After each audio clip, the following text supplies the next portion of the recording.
ahishurira Samweli ati umviriza Eliyabu nivyo wamubonye kandi amaso y'umubiri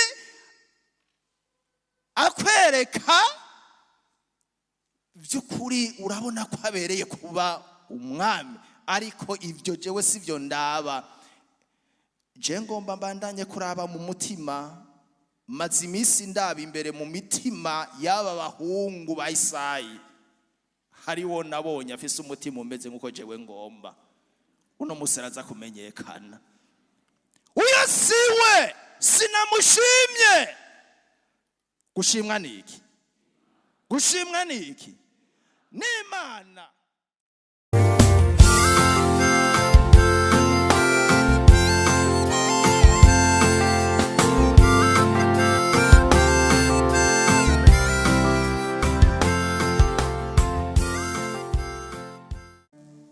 mahoro ya Kristo Yesu abane natwe twebwe twese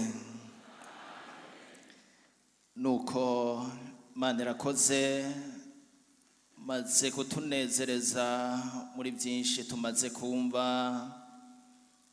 mu ndirimbo zitari nke zagiye zishishikara kubaka imitima yacu none reka naho turabica Imana ivugana natwe biciye mu ijambo ry'Imana dusomye muri Bibiliya dusome muri iki gitabo cy'Itanguriro igice cya 6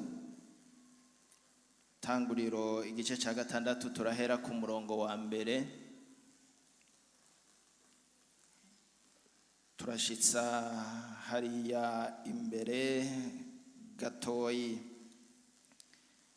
haravuga ngo maze abantu batanguye kugwira ku isi bavyara abakobwa abana b'Imana bitegereje abakobwa b'abantu babona ko ari beza barongora muri bo abo bitorandirije bose Uhoraho aravuga ati mwemu wanje ntazokwama aranyinyurana n'umuntu ibihe byose kuko ari uwo inyama gusa nuko rero imisi yiwe izoba imyaka 120 muri ico gihe hari ibigatanya mw'isi no mu gihe cyo hanyuma abana b'Imana bamaze kurongora abakobwa b'abantu bakabavyara ko abana nibo babahizi ba kera babaye barurangiranwa nuko Uhoraho abona ibibi by'abantu ingene ari byinshi mw'isi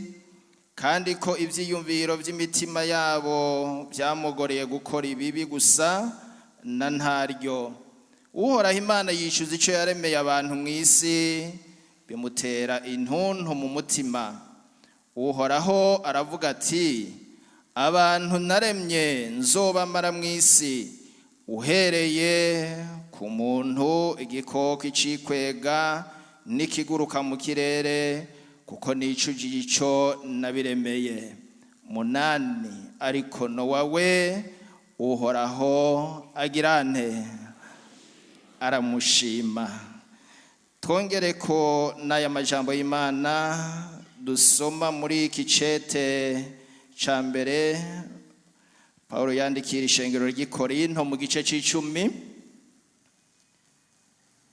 Cete ca mbere Paulo yandikiye ishengero ry'Ikorinto mu gice c'10 turasoma duhereye ku murongo wa mbere haravuga ngo nuko bene data singomba ko mutamenya yuko basogokuruza bose bari munsi ya ca gicu kandi yuko bose baciye hagati muri ca kiyaga cigabanijemwo kubiri bose bakabatirizwa kuba aba Mose muri ico gicu no muri ico kiyaga bose bagasangira ivyo kurya vy'imwemu bose bagasangira byo kunywa vy'imwemu kuko banywa ku gitandara c'imwemu cabakurikira ico gitandara cari Kristo ariko abenshi muri bo Imana ntiyabashimye kuko bahonerejwe mu bugaragwa.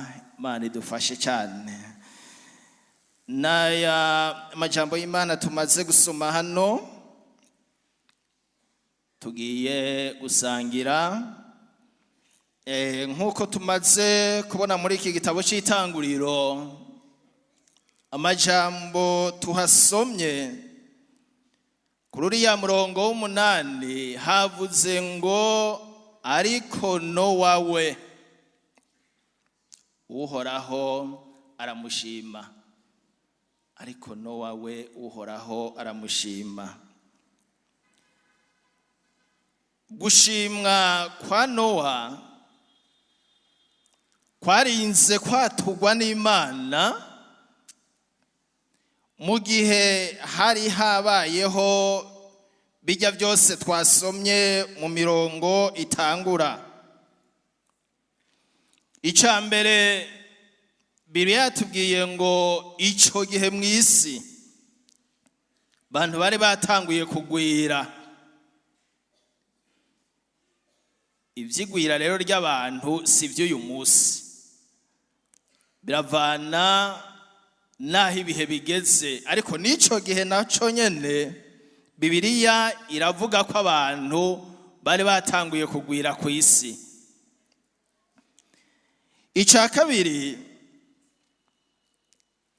Bibiliya yavuze ngo muri abo bantu nyene ngo haca habamwo abatangura kwitoranirizamwo abo bakorana ivyaha. Ni kwitoraniriza, vyumvikana ko bitari ibiciye mu muco canke mu mategeko. Ico n'ikindi kwitoraniriza, haba harimwo akarenganyo, agahotoro n'ibindi. Kigira gatatu Bibiliya yavuze ngo ubwinshi bw'ibibi bwari bwagwiriye ico gihe. Bwinshi bw'ibibi.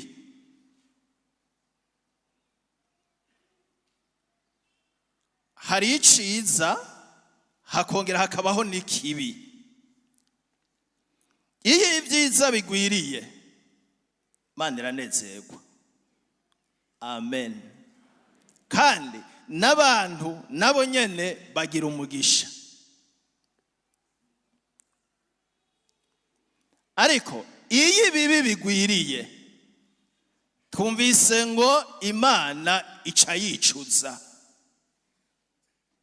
Yesu adufashe tube mu gihugu kigwiriyemwo ivyiza. Amen. Tube mu miryango igwiriyemwo iki? Ivyiza. Tube mu gisagara kigwiriyemwo iki? Ivyiza. Bizotuma umugisha w'Imana utuboneka ko Imana nishimwe cyane. Ica kane Bibiliya yavuze ngo haca habaho kononekara kw'ivyiyumviro vy'abantu.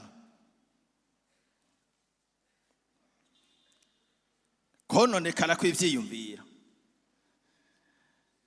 Iri jambo kononekara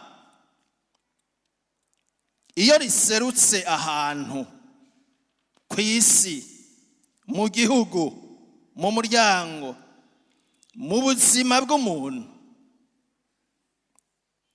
inyuma yaryo hakurikira ibintu bitameze neza. Bibiliya rero yavuze ngo ivyiyumviro vy'abantu b'ico gihe vyari vyononekaye. Kandi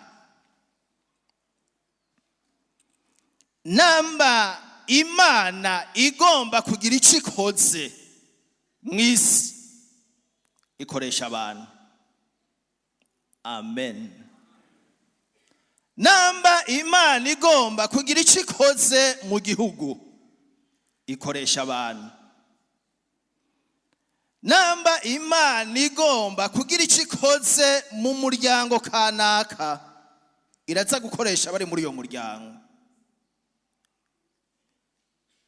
Ca wibaza rero iyo ivyiyumviro by'ivyo bikoresho bimaze kononekara hacabura ibikoresho.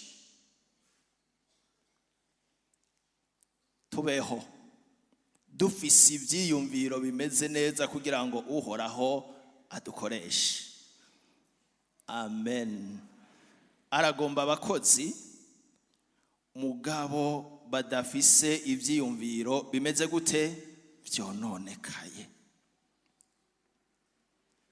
Kuko icononekaye ntigishobora gukiza icononekaye. Turiko turajana. Icononekaye ntigishobora gukiza icononekaye. Ariko ikizima nico gifise ubushobozi n'ububasha bwo gukiza icononekaye. Imana rero yitegereje ico gihe ibona ivyiyumviro vy'abana b'abantu vyamaze kononekara. Icifata ingingo zibiri.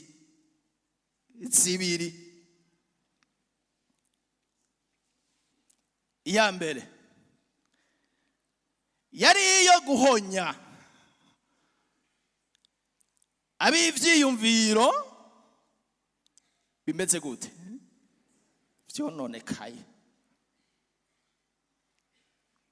N'abari muri wa mugwi w'abakora ibibi bose.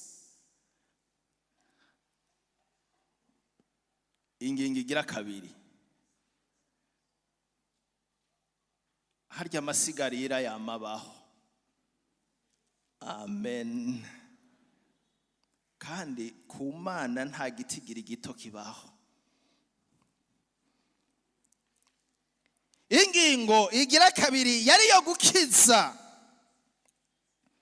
ab'Imana yabonye yuko ivyiyumviro vyabo bikiri bizima,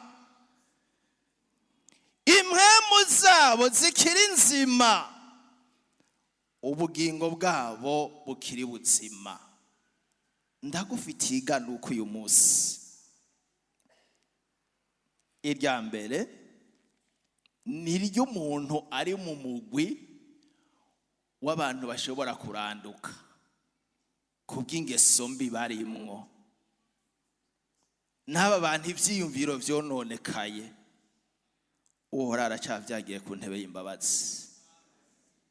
Uno munsi aragukeneye kugira ngo ihinduka ryawe ribeho. Haleluya. Kandi n'aba bantu nabo nyene bashimwa n'Imana, ibitegereje ikabashima, baturirimbiye ngo imbere hari ibihe bikomeye. Nabo nyene uhora hagiye kubakinjisha, agiye kubakinjisha. Nico gituma rero twumvise Bibiliya yatubwiye ngo ariko Nowawe uhora hagirana aramushima. Twasomye mu cete ca mbere c'Abikorinto muri kiriya gice c'icumi twahabonye amajambo y'Imana uyu mukozi w'Imana Paulo yanditse ariko arahanura iri shengero ry'Ikorinto. Hanyuma mu mpanuro yariko arabaha yagerageje kubaha akarorero ku Bisirayeli. Abo Bisirayeli ubwa mbere ryari ihanga ry'Imana. Kigira kabiri uhoraho hari ikintu yari yabakoreye, abagobotora mu maboko y'umwami wa Egiputa ariwe Farao. Ica gatatu uhoraho yari yarababereye umurongozi biciye ku musabyi wayo Mose, kandi haba ku murango ngo hari inkingi yama ibaje imbere y'igicu, mw'ijoro ikaba inkingi y'umuriro. ubwo burongozi nibwo bwariho imbere yabo bamaze kuva muri Egiputa. Ikigira kane uhoraho yari yabakoreye abo Bisirayeli, yarabaha amazi banyotewe. Amen. Yarabahaye umutsima. Bibiliya ishinga intahe yemeza neza ko wari uvuye mu ijuru. Si ibyo gusa, haragera igihe n'akanyama karaboneka. Irabaha n'inyama. Ikirakora n'ikindi kintu gikomeye. Iramenya ko bari mu bugaragwa, atamamangazini y'impuzu ahari n'ay'ibirato, ibyo bitugoye uno munsi. Ikora ikintu kidasanzwe, impuzu zabo ntizigeze zibashirirako.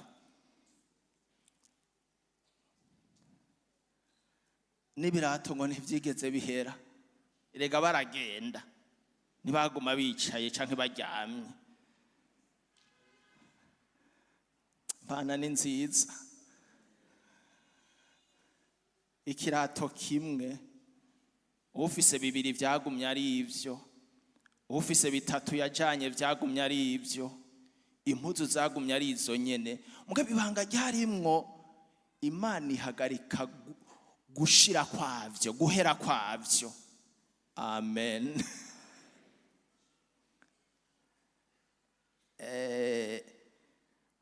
Hari umuntu umwe yari kwaganira n'uwundi n'ahantu bari, hanyuma rero aramubaza ati, mbega none ko hariho udukoko mu minsi iheze wakunda gusanga turembeje abantu mu mutwe canke mu mpuzu? Ati none burya tuva kuki? Hanyuma rero numva bariko baravugana ngo nuko umuntu impuzu ngo aba yambaye igihe kirekire, ari imwe ntayigirira isuku n'ibindi. Mugabo icyo ngomba kuvuga si ico. Imana iyo muri kumwe nayo mu rugendo, hariho ivyo kurinda. Haleluya. Bari kumwe nayo, naho batagira aho bagurira impuzu n'ibirato, kwizi ko ariyo yabakuye muri Egiputa, hari ikizokora. Umviriza, namba uri kujana nayo, uzogenda ubona ibitangaza n'ibimenyetso ikora. Tumeze nk'utwumiza mu rugendo rwawe no mu buzima bwawe, uhoraho azobikwereka. Ivyo bigaruke gushinga intahe, bikwemeze ko Imana iri kumwe nawe. Icanyuma yabakoreye si noreka kukivuga. Erega muri urwo rugendo ngo bari bafise abansi, ngo yagiye abaneshereza abansi. Haleluya.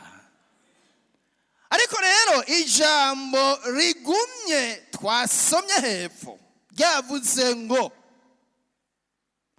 ariko benshi muri bo uhoraho ngo ntiyabashimye. Imana idufashe.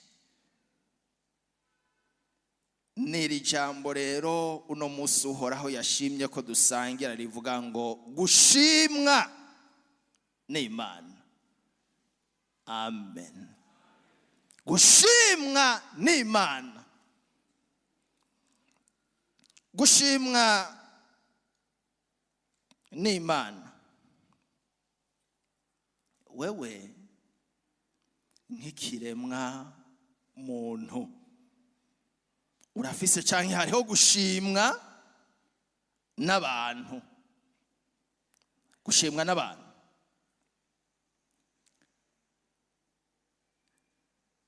Usomye mu gitabo ca Esiteri, ntitwasoma mu gice ca 2 ku murongo wa 15, ariko kandi duhereye hino gatoyi mu gice ca mbere, hari ikibazo cari cabaye mu gihugu Esiteri yari arimwo, mu muryango munini w'umwami Asuwerusi. Havuka ikibazo hagati y'uwo mwami n'umwamikazi.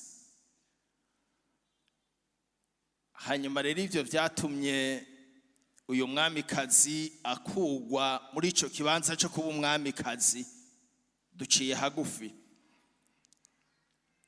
umwami rero asigara ari wenyene, mugabo ngo abahanuzi biwe baramubwira bati mwami ntiwoguma uko nyene, gerageza ushireho itegeko rikoranya abigeme mu gihugu, hanyuma rero haze habeho kuronderamwo usubirira umwamikazi Vashiti. Umwami nuko rero araheza iryo tegeko arishiraho, baca rero barakoranya abigeme muri ico gihugu ngo babazanira umuntu. Muri ico gihe yitwa Hegayi. Hanyuma rero bamuzanira abo bakobwa, barabamushikiriza kugira ngo umwami azatoremwo uzoba umwamikazi. Kandi rero Hegayi burya ntiyahawe igikorwa coroshe, nticari coroshe, ko ngo yarajejwe kubatunganiriza ibikenewe byose, byaba ibyo kwisiga no gufungura, kandi akongera akabaraba neza. Hanyuma Moridekayi arumva iryo tangazo, niho rero ngo yaca ajana Esiteri, nawe nyene aravuga ati nanje ndafise uwoja muri iryo higanwa canke muri uyo mwanya. Aca aramushira Hegayi. Hanyuma rero amushikanye, Yesu nashimye, usomye Bibiliya ivuga ngo Esiteri ashikiriye uyo Hegayi ngo aca aramushima. Amen. Gushimwa n'abantu niho duhereye.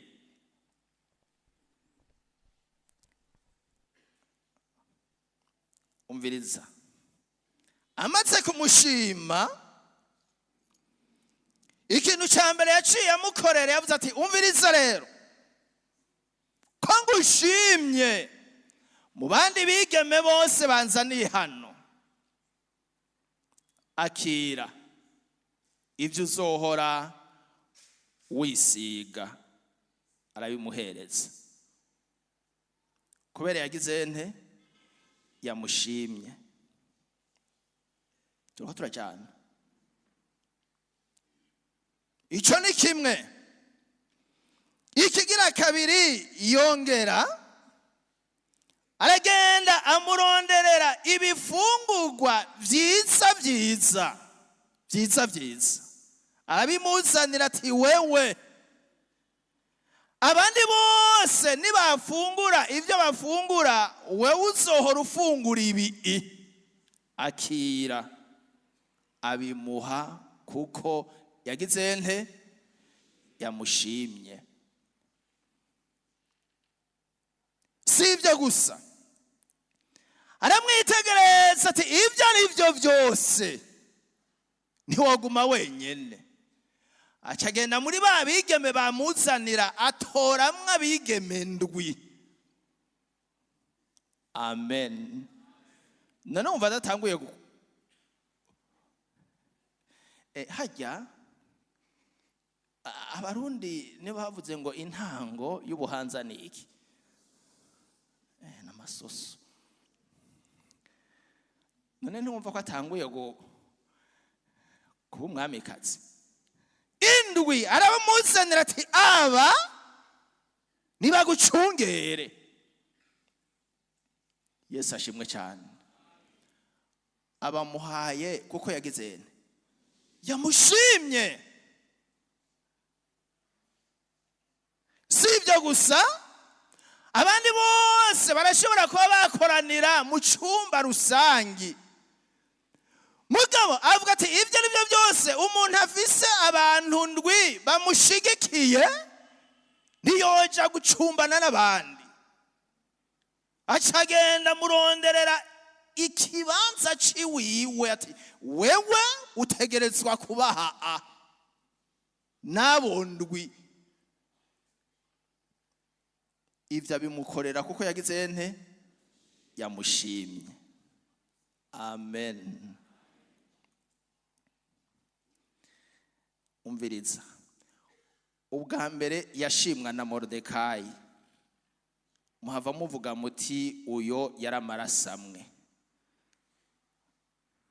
Aho tuhareke. Aragaruka ashimwa na Hegayi, uwo ku vy'amaraso ntacyo byari bihuriyeko. Turiko turajyana kuko kurashara gushimwa. Hanyuma haragera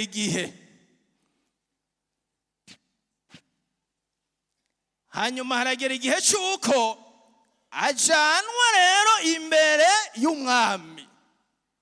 Haleluya. Naho nyene ico gihe kigeze,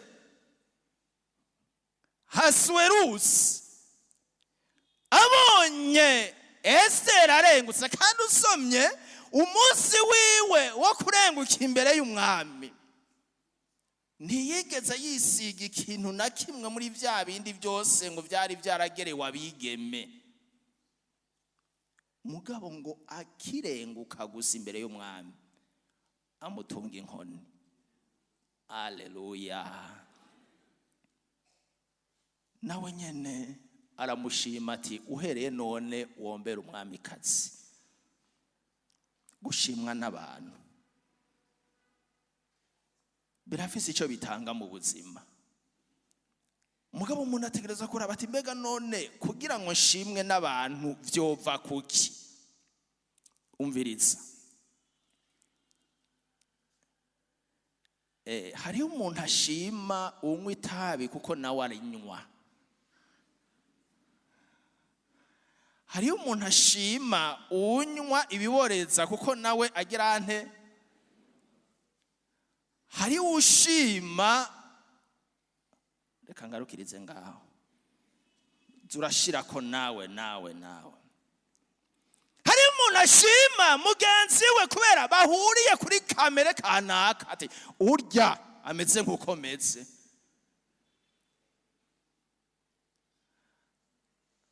Hariho rero no gushimwa canke gushimana, umuntu ashima mugenzi we. Reka tuve muri ivyo vyo mu buryo bw'umuri tuze mu buryo bw'impwemu. Iyo twahinduwe na mpwemu yera.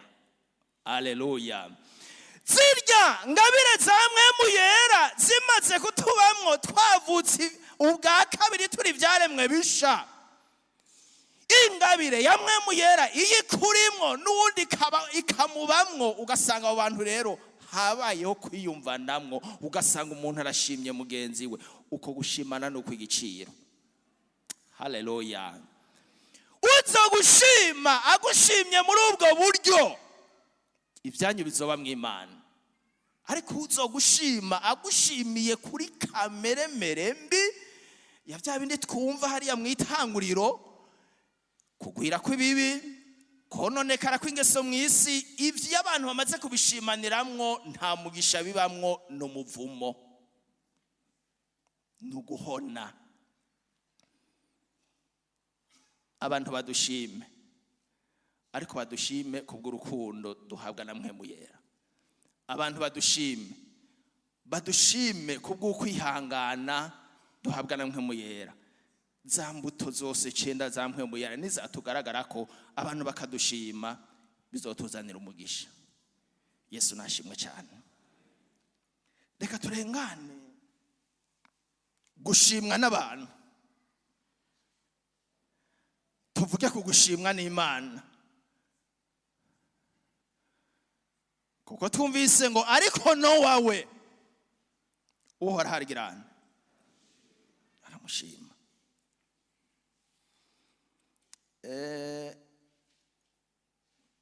Usomye mu gitabo cya mbere cya Samweli ntitwasoma mu gice cya 16 gahera ku murongo wa mbere ukabandanya cya 13, tuhabona inkuru y'umukozi w'Imana yitwa Samweli. Samweli uhoraho yaramuhamagaye aramubwira ati umviriza Samweli, gezaho kugumurira uririra Sawuli jewe namaze guca urubanza, namaramaje yuko atakibereye kuba umwami w'Abisirayeli. Reka kurira rero. Ati kandi sivyo gusa, namaze no gutoranya ugiye kumusubira ngo abe umwami w'Abisirayeli. Kandi rero birihuta, tegura ihembe ryawe uryuzuze n'amavuta, hanyuma rero ugende hari i Betelehemu kwa Isayi mu bahungu biwe, urobanure mwumwe abo umwami w'Abisirayeli. Samweli ati singambaraye uhoraho, mugabo uwo nyene umbujije kuririra uramuzi. Niyumva nagiye kwa Isayi kurobanura ugiye kumusubirira ntazonyica. Uhoraho ati ivyo niko biri, ariko rero uko bizogenda nguko, rondera n'ingoga inka y'ishashi, hanyuma rero ugende uvuge ko ugomba gutanga ikimazi, ibisigaye bizomenyekanira hariya. Samweli rero caragenda, ageze i Betelehemu ahura n'abashinga ntahe bo muri ico gisagara. Baramubaza bati mukozi w'Imana n'amahoro? Nawe ati n'amahoro, nje gutanga ikimazi.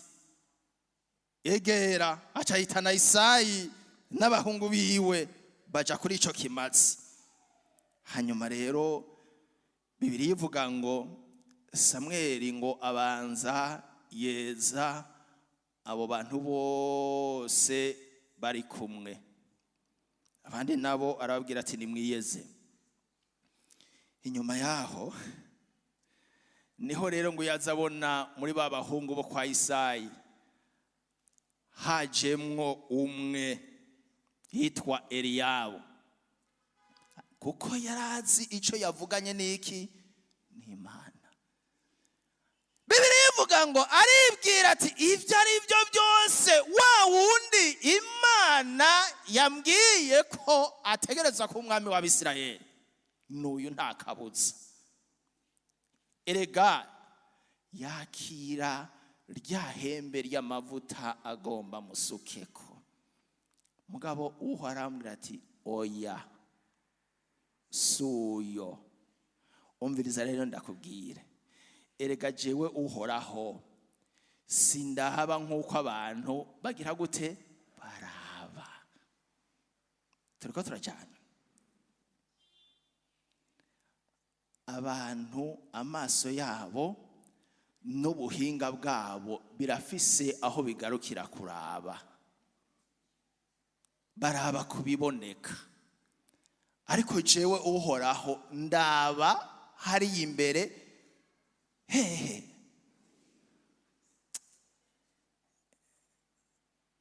Imana ni Imana. Aha by'ukuri iyaba abantu dushobora kumenya imbere ho mu mitima, hari n'umuntu ataba yicaranye n'uwo bicaranye. Hari n'umuntu by'ukuri atoha n'akazi umuntu. Hari icyo Imana yaduhishije agaheza agirwa imbere mu mutima nahayo. Amen. Kandi nagomba ndakubwire, ntubona ko twe ataho tubona, mugabo ubunyenirikira hati aha naho waje ndahabona, hari imbere mu mutima wawe. Eregira hazi Mana nishimwe. Ibihishurira Samweli ati umviriza, Eliyabu nivyo wamubonye, kandi amaso y'umubiri akwereka by'ukuri urabona ko abereye kuba umwami, ariko ibyo jewe sivyo ndaba. Je ngomba mbandanye kuraba mu mutima, maze iminsi ndaba imbere mu mitima y'aba bahungu ba Isayi. Hariwo nabonye afise umutima umeze nkuko jewe ngomba. Uno musi araza kumenyekana. Uyo siwe sinamushimye. Gushimwa niki? Gushimwa niki? N'Imana. Hari igihe mbere twavuze ko umuntu ashobora gushimwa n'abantu, muga Imana itamushima. Eliyabu yarashimwa na Sawuli, yarasanzwe ari mu ngabo za Sawuli, na se Isayi yaramushima. Eka mbere n'umukozi w'Imana nawe nyene aramushima. Wowe bushimwa niyo migwi yose ndondagwe, mugabo uhora hatagirana tagushima. Bisirayeli twavuze ibikomeye Imana yari yabakoreye, mugabo hepfo havuze ngo abenshi muri bo uhoraho ntiyagirana ntiyabashima. Erega uyo bashira ku ruhande n'amapete gihangange muri ico gihe ku ngoma ya Sawuli, bashira iruhande. Gushimwa n'Imana nivyo kimaze. Si ibyo gusa, haca hazanwa n'uwundi yitwa Abinadabu. Umukozi w'Imana Samweli yaranezereye kuri Eliyabu, yari yakoresheje amaso y'umubiri. Mugaravuga ati ahantu rero ndabonye ko ari ahantu ho kwitondera. Ibi bintu nza kuza ndabigendamwo buke buke. Uzosoma ijyango ntitwagombye gusoma cyane. Ivyakurikiye, Abinadabu amaze kuza, ubwo nyene nawe nyene yaciye aja mu mpwemu. Amen. Ntiyatebeje aca avuga ngo n'uyo siwe. Amen. Yereka ngo haca haza n'ugira gatatu, Shama. Nawe nyene avuga ati n'uyo nawe nyene uhoraho ntiyagize ntiyamushimye. Ngo ndwi baraza, abandi nabo nyene ntibashimwa. Hanyuma rero cyarabaza ati none nabanyene nta usigaye. Isaya aravuga ati ariho, mugabo ari hariya kuragira intama, muhamagare. Amen. Dawidi acaraza, maze kuza,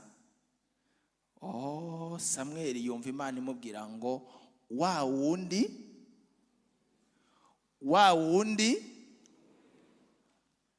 oya sindavyumva, wa wundi ako kajambo kararyoshe. Haleluya. Imana iriko iravuga ngo wa wundi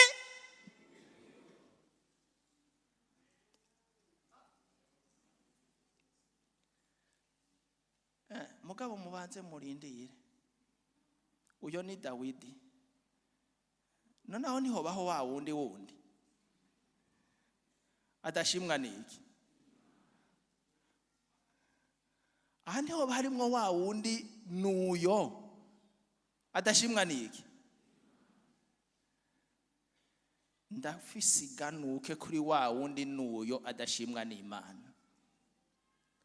Uno musi uve hano ushobora gushingirwa intahe nka Dawidi, ngo wa wundi nuyo wo gusukwa kwa mavuta, wa wundi nuyo wo guhezagirwa, wa wundi nuyo wo kwishugwa, wa wundi nuyo wo gushitswa kw'amasezerano, wa wundi nuyo wo kugururirwa imiryango yari yugaye, wa wundi nuyo.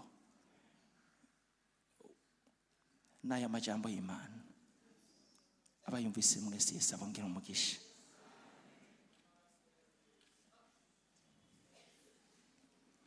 Uragomba kwira ijambo ryavuzwe kuri Dawidi ngo wa wundi nuyo suka kw'amavuta, wa wundi nuyo.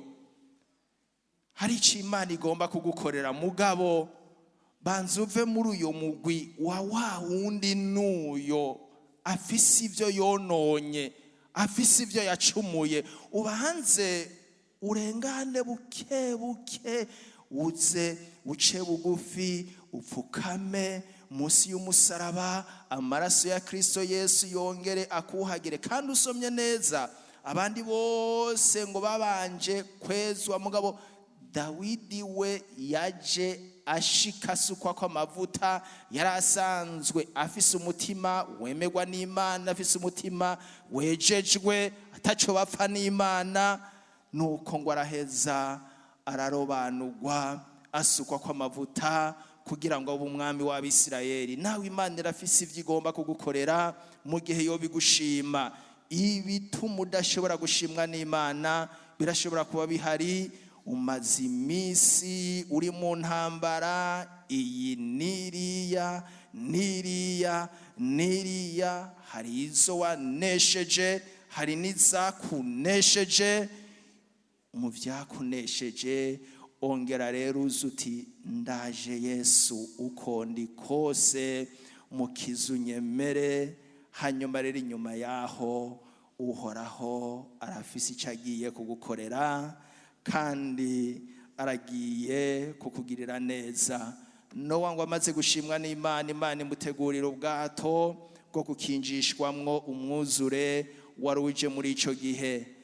Nawe Uhoraho aragufitiye amasezerano menshi. None rero tugiye gusenga Imana, dusengere aba bene data baje kurondera gushimwa n'Imana biciye mu maraso ya Yesu Kristo, umwana w'Imana nzima. Reka rero duhe kaze umwungere wa mbere, bashire maboko y'Imana abasengere kugira ngo Imana ibemere, Imana ibanezerererwe. Kaze cyane. Reka dusenga Imana. Mana data wa twese, turagushimiye kuri Imana nziza kandi igororotse. Dawidi kuko yari yarakumenye uhereye akiri muto, ahandi yarazi kwihana akatura n'ibyaha vyiwe iyo bimugoye. Yari yababaye inshuti y'Imana akavuga ngo ndakuzi Imana, nawe urazi yicara ryanje niva hasi ryanje, umenyera kuri ivyo niyumvira, usorongora inzira zanje, naho noja ku mpera y'isi wonsangayo. Yavuze amajambo akomeye atazira Imana kwizi gusesa, igasuzuma ikamenya umuntu. Kugira ngo Imana ishime umuntu iramusesa. Haleluya. None rero aba bantu bawe ngaba baraje baraje bamenye ko hari ibyo bakoze bidahuye n'ibyo ugomba, baragomba kugendana nawe ubanje kubeza. Amaraso ya Yesu Kristo ababeko, amaraso ya Yesu Kristo ababeko, imbabazi z'Imana zibabeko, ubugingo bwabo buhinduke mu izina rya Yesu Kristo. Wongere ubemere mugendane. Haleluya, haleluya. Erega nibo bizanye, erega bamenye ko utabashima, ariko baragomba kwatura ibyabagoye agasembwa kose kugira ngo ubashime Mana. Girira imbabazi abana bawe, girira imbabazi abahungu bawe n'abakobwa, girira imbabazi abatama n'abatamakazi, girira imbabazi abagabo n'abagore. Uri Imana y'abantu bose Mana. Muri iki gitondo iriganuke ricuwe rishikira umuntu wese anyuranije nawe, maze imbabazi z'Imana zimuzeko. Turagushimiye kubagiriye imbabazi, turagushimiye kubejeje, turagushimiye kubahariye, tubasengeye gutyo mu izina rya Yesu Kristo umwami n'umukiza wacu, amen. Nuko tugiye gusenga Imana, dusengere abafise imitwaro ishobora kuba ari indwara canke n'uwundi mutwaro wari wo wose, ko watewe iteka ryo kuba ahera mu ngoro y'Imana. Bigaragaze mu kwizera uhagarara aho uri, ijuru ribone ko uhagararanye ico nyene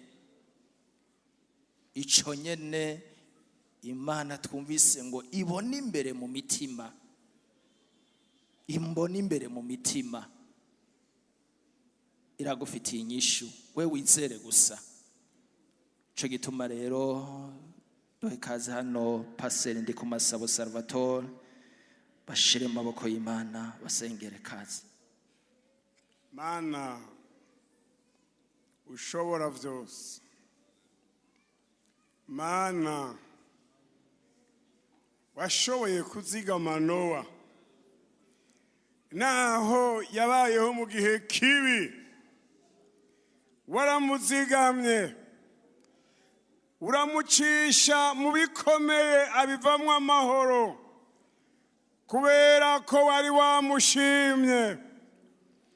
Turagukengurukiye iyi myaka tugezemwo, hariho ibintu byinshi bituma bakino gihe batoshimwa nawe, ariko ndagushima ko amasigarira azotegerezwa kuboneka nk'uko yabonetse mu gihe ca Nowa. Abo bantu bahagaze hano imbere y'Imana n'abantu biyumvamwo ibitameze neza mu bugingo bwabo, ariko duhejeje kubarirwa Imana itunganya ibintu bikagenda neza. Mu bugaragwa b'Isirayeli warabagaburiye, Abisirayeli warabambitse, ngo impuzu zabo ntizabashiriyeko, ibirato byabo ntivyabahereyeko, ngo babatunganirije ameza mu bugaragwa. Ubaha umutsima barawuvotagira, ubaha amazi baranywa, ubaha igicu kibagendera imbere ku murango, mw'ijoro kigahinduka inkingi y'umuriro. Imana yakoze biriya niyo Mana y'uno munsi ntihinduka. Ishura aba bantu, tabara aba bantu, abarira bahoze, abagowe bagarukireko, basindamuka bereke kuri Imana ushobora kubaha kuramba, abagwayi ushobora kubakiza, abavize amadidane n'amarushwa ushobora kubihindura ukavyeyura. Mana twarakubonye, Mana twarakubonye, niwishure ibibazo by'aba bene data. Ingwara nizikire mu izina rya Yesu, ingwara nizikire, ibivyimba kasugwe n'Imana mu izina rya Yesu, mu izina rya Yesu. Ibyananiye abaganga birashobora kubaho kuko ni abana b'abantu, ariko bishobokera Imana. Eyura iyo misozi minini, wabwiye Zorubabeli ngo wa musozi munini we uriki imbere ya Zorubabeli. Ibyari bimeze nk'imisozi turabicecekesheje, turabiryamitse hasi. Wa misozi we amanyama yawe araheze, wa misozi we, wa misozi we, wa musozi we, wa gasozi we, wa rusozi we, turagukubisa umusaraba. Abantu b'Imana basubire bumva indirimbo, bumva amashimwe, bumva umunezero, basubire bashinga intahe bati Imana yabo iri ku ngoma. Urakoze Mana kubikoze, urakoze ko abantu bawubagendeye, ahari umubabaro, ahari agahinda, basubire bicare banezerewe, baze gutaha bafise amashimwe bati Imana yacu yatugiriye neza. Tukaba tubisavye gutyo mu izina rya Yesu Kristo, umwagazi w'intama w'Imana. Amen.